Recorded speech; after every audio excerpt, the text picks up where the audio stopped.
Hello class 9 and 10. Today we read chapter 6 part 3. Part 1 এবং part 2 তে আমরা পড়েছি কি মুভমেন্ট হয়েছে এবং সেখানে লেবার পার্টি বা পেজেন্ট পার্টিদের কি অবস্থা হয়েছে বা কংগ্রেসরা কিভাবে তাদের বিভিন্ন জায়গায় বিভিন্ন দলের নেতৃত্ব দান করে তাদেরকে একটা জায়গায় অর্থাৎ তাদের অধিকারটা দেওয়ার ব্যবস্থা করেছেন। আজকে আমরা পড়ব 20th সেঞ্চুরিতে participation of leftist politics and in anti colonial movement in 20th century and characteristics, feature and discussion. The anti-colonial movement এখানে 20th সেঞ্চুরিতে বলা যাচ্ছে যে ব্রিটিশ বিরোধী মনোভাব, যেহেতু ব্রিটিশরা এখানে অন্য জায়গা থেকে এখানে এসে তাদের রাজত্ব করছিল, সেই জন্য এই লেফটিস্টদের মনে এই ব্রিটিশ বিরোধী একটা মনোভাবের জন্ম নেয় এবং তার থেকে তারা ভারতবর্ষে কমিউনিস্ট পার্টি অফ ইন্ডিয়া তৈরি করে এবং মানবেন্দ্রনাথ রায়ের নেতৃত্বে এছাড়া ছিলেন অবনী মুখার্জি এবং আদার মানুষ, যারা আদার্স বলতে শওকত আলী, নলিনী গুপ্ত প্রমুখ নেতারা এই সময় ছিলেন এবং তাদেরকে যেহেতু ইংরেজরা বুঝতে পেরেছিল যে এখানে লেফটিস্টরা থাকলে তাদের পক্ষে রাজত্ব চালানো সম্ভব হবে না, তাই তারা এদেরকে বিভিন্ন মামলার মধ্যে ফেলে তাদের ষড়যন্ত্র করে তাদেরকে জেলে পোড়ার ব্যবস্থা করে। কিন্তু এইরকমই একটা পরিস্থিতিতে মানবেন্দ্রনাথ রয় তিনি রাশিয়াতে যান এবং সেখানে গিয়ে কমিউনিস্ট পার্টি অফ ইন্ডিয়া তৈরি করা তাশখণ্ডে 1922-তে কমিউনিস্ট পার্টি অফ ইন্ডিয়া তৈরির সিদ্ধান্ত নেন। এরপরে তিনি যখন ভারতবর্ষে ফিরে আসেন তখন তাকে 6 বছরের জন্য জেলে বন্দী করা হয়, কিন্তু তারপরেও তার এই লেফটিস্ট পলিটিক্স মুভমেন্ট কখনো থেমে যায়নি। এরপর একটা large section of the Indian populous was laborers and farmers who supported the democratic ideal of communism when anti-colonial national freedom movement led by bourgeois class as a revolutionary character in received full support of the leftist politics. কিন্তু তিনি না থাকলেও তার leftist যে আরো দল নেতারা ছিলেন তারা কি করেছিলেন, তারা গোপনে বিভিন্ন জায়গায় কমিউনিস্ট পার্টি দল ছোট ছোট দলে বিভক্ত হয়ে গিয়েছিলেন, যেমন রেড ট্রেড ইউনিয়ন কংগ্রেস, নিখিল ভারত ট্রেড ইউনিয়ন কংগ্রেস এবং স্বাধীনতা অর্জনই ছিল এদের মূল লক্ষ্য। এবং তারা কি করেছিলেন, এই পেজেন্ট পার্টি এবং লেবারদেরকে পুরো স্বাধীনতা বা তাদের অধিকারটাকে ছিনিয়ে নেওয়ার একটা ব্যবস্থা করেছিলেন এবং যার জন্য নন কর্পোরেশন মুভমেন্ট এবং অ্যান্টি সাইমন মুভমেন্টে সিভিল ডিসঅবিডিয়েন্ট মুভমেন্ট, এই ধরনের মুভমেন্ট এই সময় শুরু হয়েছিল। নেক্সট হচ্ছে এখানে অ্যান্টি কলোনিয়াল লীগ, অর্থাৎ এখানে বলা যায় many politician join the left politics having lost their faith in Gandhian principle, অর্থাৎ গান্ধী নীতি। এখানে এই লেফটিস্টরা তাদের মূল বৈশিষ্ট্য ছিল যে তারা গান্ধী নীতিকে অমান্য করেছিল, অর্থাৎ তারা গান্ধী নীতি মানার পক্ষপাতিত্বে ছিল না।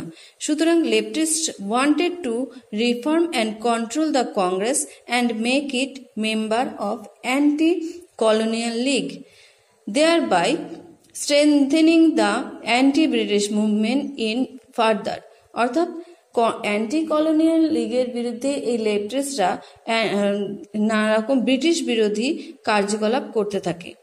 এবং এরপরে trade union, Indian trade union ফেডারেশনের আন্ডারে তাদের পাওয়ারটা অনেক বেশি বেড়ে গিয়েছিল এবং তারা মনে করত যে তারা এই ট্রেড ইউনিয়ন অর্থাৎ AITUC এর মাধ্যমে তারা সাধারণ মানুষকে এই বামপন্থী কার্যকলাপের কথা জানাতে পারবে বা একটা ইংরেজ বিরোধী মনোভাব সৃষ্টি করার চেষ্টা করতে পারবে এবং সেইভাবেই তারা এগোচ্ছিল।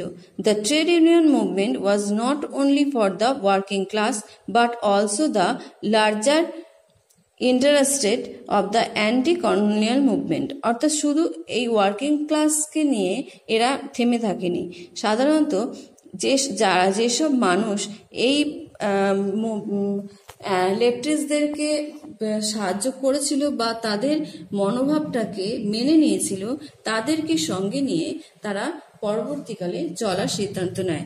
এবং তাদের কার্যকলাপ এরকমই ছিল যে তারা It must be noted that in the beginning, communist organization not very strong in the rural areas, and so the rural farmers often become prey to state terrorism.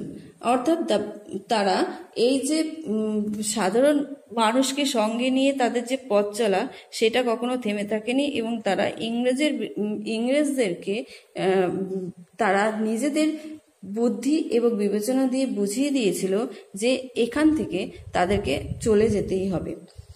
সেই কারণে তারা বিভিন্ন জায়গায় তারা নানান ধরনের মুভমেন্ট শুরু করেছিল, এবং গভর্নমেন্ট ইন্ট্রোডিউস টু সুপারভিসিভ বিল এই সময় চালু হয়। একটা হচ্ছে পাবলিক সেফটি বিল এবং ট্রেড ডিসপিউটস বিল।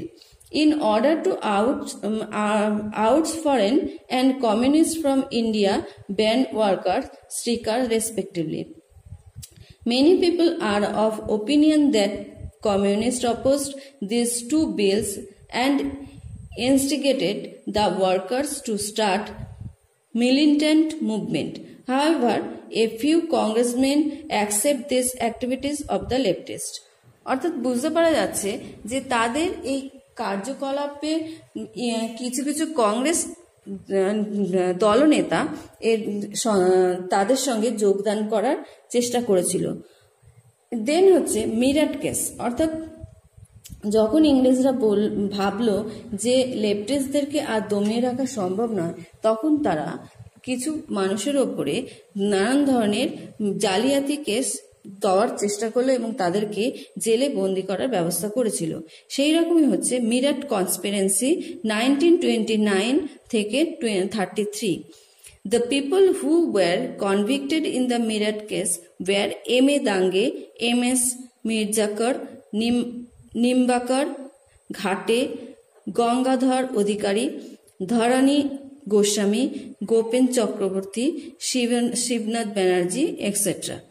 এবং এদেরকে কি করা হয়েছিল, এদেরকে কনস্পিরেন্সি কেসে বন্দি করা হয় এবং জেলে তাদেরকে ঢুকিয়ে দেওয়া হয়। এর ফলে Communist party of India, Young Workers League and 12 other state union were banned in 1939। যেহেতু এই লেফটিস্ট নেতাদেরকে জেলে বন্দি করা হচ্ছে, সুতরাং এই লেফটিস্টদের যে ওয়ার্কার কমিটি ছিল সেটা এই সময় বন্ধ করে দেওয়া হয় 1934-এ। দেন ফেইলিওর অবশ্য হয়েছিল। During civil disobedient movement there was a vacuum in the leadership of leftist politics. J P. Hitchcock and J.S. Mathur said between 1930 and 1931, 70% strikers had failed. The reason for this failure were extreme leftist ideals. All strikes were not conducted by the leftists, and many trade union leaders were behind bars and presence of reformatory leaders. অর্থাৎ যেহেতু এই কনস্পিরেন্সি কেসে অনেক মানুষকে বন্দি করা হয়েছিল, সেই জন্য ওয়ার্কার পার্টি অর্থাৎ লেফটিস্ট ওয়ার্কার পার্টিস বন্ধ হয়ে যায়, এবং এর পেছনে অনেকগুলো কারণও ছিল। প্রথম কারণ হচ্ছে এদের যে আইডিয়া ছিল এবং এরা যে বুদ্ধি নিয়ে চলছিল সেটা যথেষ্ট ছিল না, এবং many trade union leaders were behind bars and, এবং যেহেতু অর্ধেক মানুষকেই জেলে বন্দি করা হয়েছে, সেই জন্য যারা ছিল তাদের অনেকেই এই লেফটিস্ট পার্টি ছেড়ে দেয়, এবং প্রেজেন্স অফ রিফর্মেটরি লিডার্স। এরপর এর যে নেচার, এই নেচার ছিল এরকমই। The nature is leftist movement change lot when goat connected to the anti colonial movement of India. The leftist people to join the anti-imperialism revolutionary movement because the bourgeois class with the blessings of the government had lost its bite. যেহেতু লেফটিস্টরা তাদের কাজকর্ম ঠিক মতন চালাতে পারছিল না, সেই জন্য এটা রীতিমতো ব্যর্থ হতে শুরু করে এবং at that time people were also told to continue fighting against the local supporters, that is Indian landlords and capitalists started to fight together. এবং যেহেতু এটা ব্যর্থ হয় সেই জন্য সাধারণ মানুষ মনে করেছিল যে এই ল্যান্ডলর্ড এবং ক্যাপিটালিস্টদের বিরুদ্ধে যুদ্ধ করাটা অর্থাৎ মুভমেন্ট করাটা কোনো ভাবেই যুক্তিযুক্ত হবে না। অবশেষে 1934-এ কংগ্রেস লেফটিস্টে এসে যোগদান করে এবং গান্ধী বয়কট কমিটি এই সময় উঠে দাঁড়ায়। যেহেতু কংগ্রেসের কিছু কিছু মানুষ বুঝতে পেরেছিল যে এই লেফটিস্টদের যে মতামত রয়েছে সেই মতামতের আদর্শকে যদি নিয়ে চলা যায় তাহলে হয়তো ইংরেজদের উপরে একটা বড় আঘাত হানা যেতে পারে, সেই জন্য তারা এই লেফটিস্টে এসে যোগদান শুরু করে এবং অবশেষে দেখা যায় সিপিআই এবং লেফট মুভমেন্ট এই সময় বড় হতে শুরু করে এবং সিপিআই এবং লেফট মুভমেন্ট 1925-এ communist party of India prepared to adopt the United Front to start anti-imperialist movement. It was started there that they would wrangle out full and unconditional independence from the British.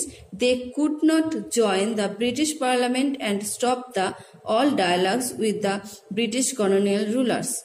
অর্থাৎ তারা বুঝতে পেরেছিল যে এইভাবে স্বাধীনতাকে ছিনিয়ে আনা সম্ভব নয়, সুতরাং ইংরেজদের বিরুদ্ধে কোনো কিছু করতে গেলে তাদেরকে নিজেদের মতন করে বোঝানোর চেষ্টা করতে হবে বা বিভিন্ন জায়গায় নিজেদের রুলসটা তাদের উপরে দেওয়ার চেষ্টা করতে হবে। সুতরাং এই পরিপ্রেক্ষিতে তাদের একটাই মাত্র লক্ষ্য ছিল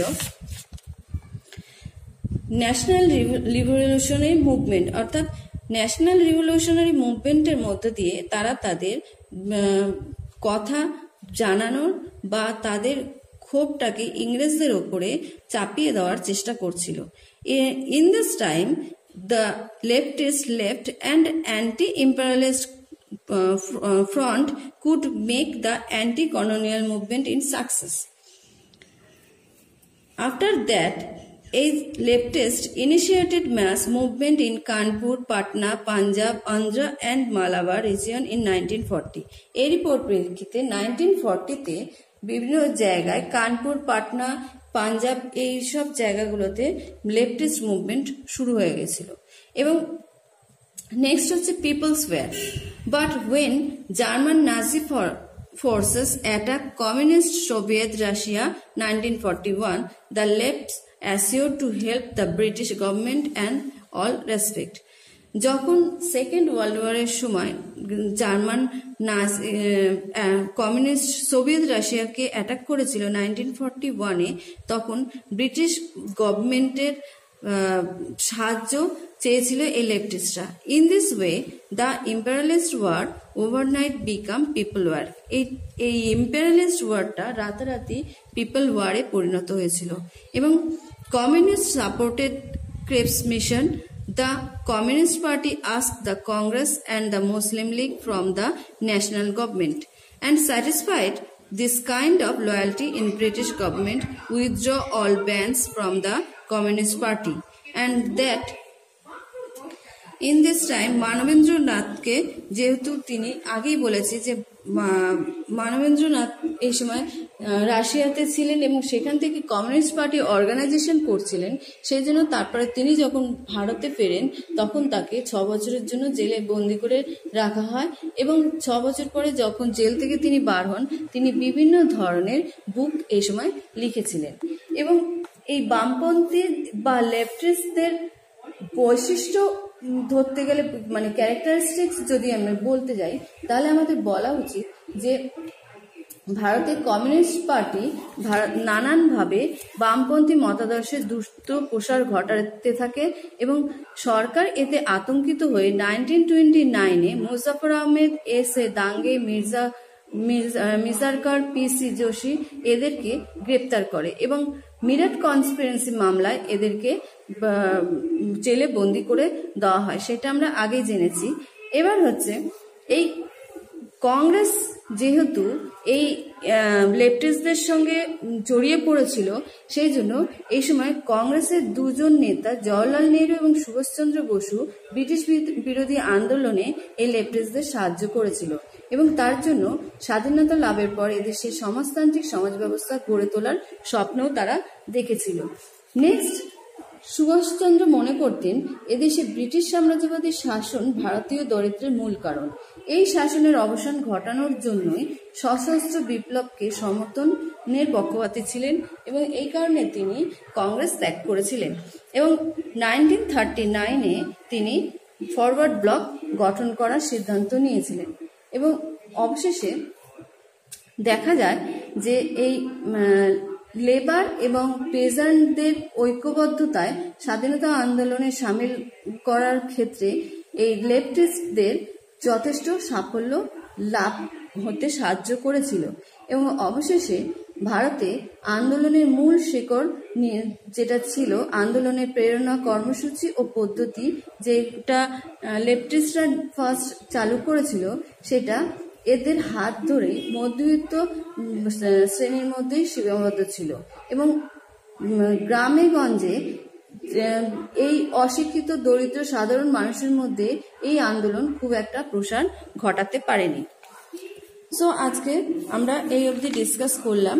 আশা করি তোমরা বুঝে থাকবে এবং তোমরা চ্যাপ্টারটাকে ক্লিয়ারলি ভালো করে রিডিং করবে, তাহলে তোমরা বুঝতে পারবে। Thank you.